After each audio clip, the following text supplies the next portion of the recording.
Je ne veux pas manquer de remercier à mon tour la communauté de Neuilly, notamment son rabbin que vous avez entendu à l'instant et son président, M. Mestaino, ainsi que les administrateurs qui nous reçoivent si gentiment. Je voudrais également remercier deux personnes parmi les présents qui nous font l'honneur d'être là, je dis bien l'honneur, parce que ce sont des spécialistes de la question. Et j'ai eu beau leur interdire de venir, ils sont venus quand même. Je veux parler de M. Roger Stioui, qui est un grand spécialiste du calendrier. Il a écrit un livre sur le calendrier hébraïque. Et de M. le docteur Joardi, qui vient de sortir un livre remarquable sur Birkat Hachama. Donc à tous les deux, merci. J'ai consulté leurs ouvrages avec attention et ils m'ont aidé à la préparation de ce petit chiot. Alors, on va essayer donc de, bien évidemment indirectement, de répondre aux questions qu'on vient de nous poser et qui sont évidemment la base de ce cours-là. En effet, il est peu fréquent que l'on accomplisse une mitzvah à un cycle si lointain. Généralement, les mitzvot sont rythmés. Il y en a que l'on fait tous les jours, d'autres toutes les semaines, comme le Shabbat, d'autres tous les ans, comme Pessah ou Rosh Hashanah. Et là, on nous parle d'une mitzvah.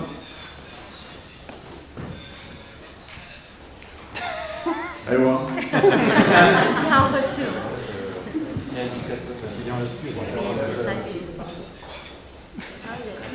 Donc, tous les 28 ans.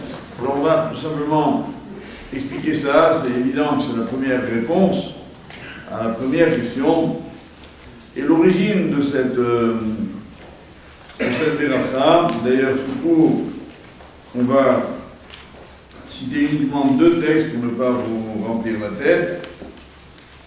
Le premier, le texte essentiel, se trouve dans la Gemara de Berachot, en page 59b. Nuntet Amud Bet. Je tourne la page, la bonne page. Voilà.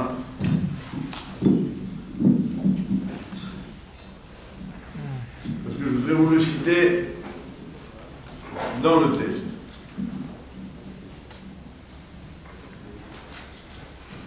Voilà. Vous savez, mesdames et messieurs, que le Talmud est le texte de recension de tous les écrits de nos maîtres qui a été rédigé, ce texte-là de la Gemara, du Talmud, pour la Mishnah à la fin de l'année 200 de notre ère et la Gemara à la fin de l'année 500. En gros. Donc ce sont des textes très anciens que je vais maintenant citer. Dans ces textes-là, le premier donc est celui qui nous dit la chose suivante. Tanour Rabbanan, au nom de nos sages, on a enseigné Aroé Chama Betouvatam, Levana Bivouatam, Bekohavim Bimsilotam, ou Mazalot Kisidran, Omer Baruch Osema Sebereshit. Donc, lorsque l'on voit le soleil dans sa force, littéralement, la lune dans son éclat, les étoiles dans le firmament, dans leur parcours, on bénit soit l'Éternel, qui a fait l'œuvre de la création. Et la Gemara ajoute, Vehemat Avam, et quand on peut donc rester cette Beracha, Amar Abaye, Abaye donc un sage de Talmud, dit Kol Kafret Shanin, tous les 28 ans. Ve'adar Marzor, Ve'naflat Kufat Nissan, Bishbatay, Beurtam, Detlat, Yanhe Arba. Alors, pour ceux qui ne comprendraient pas l'araméen, peut-être qu'il y en a qui ne parlent pas tous les matins, je vais donc traduire Abaye, ce sage, nous dit quand cela arrive-t-il, tous les 28 ans, lorsque le soleil revient dans la position qui était la sienne au moment de la création du monde, à savoir, parce que là il y a plus de précisions qui sont données, au moment de la saison de Nissan, pas le mois de Nissan, la Troufa de Nissan, on va expliquer. Lorsque on aperçoit la planète de Saturne, Shabbatai en hébreu, le soir du 3e au 4e jour de la semaine. Alors, maintenant, voilà le texte, je m'arrête là pour la citation.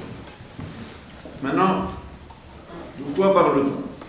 Vous savez tous que la Torah nous raconte la création du monde. On peut d'ailleurs s'interroger pourquoi.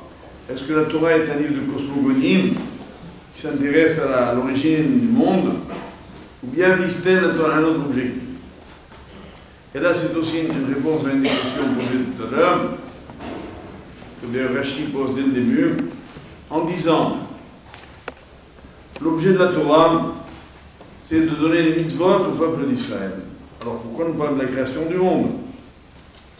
Pour nous dire que la terre appartient à Dieu et que le jour où les nations du monde, vous voyez, c'est un Rashi très prophétique, où les nations du monde viendront contester nos droits à la terre d'Israël en nous disant, Rashi, France, 10e, 11e siècle, vous êtes des voleurs.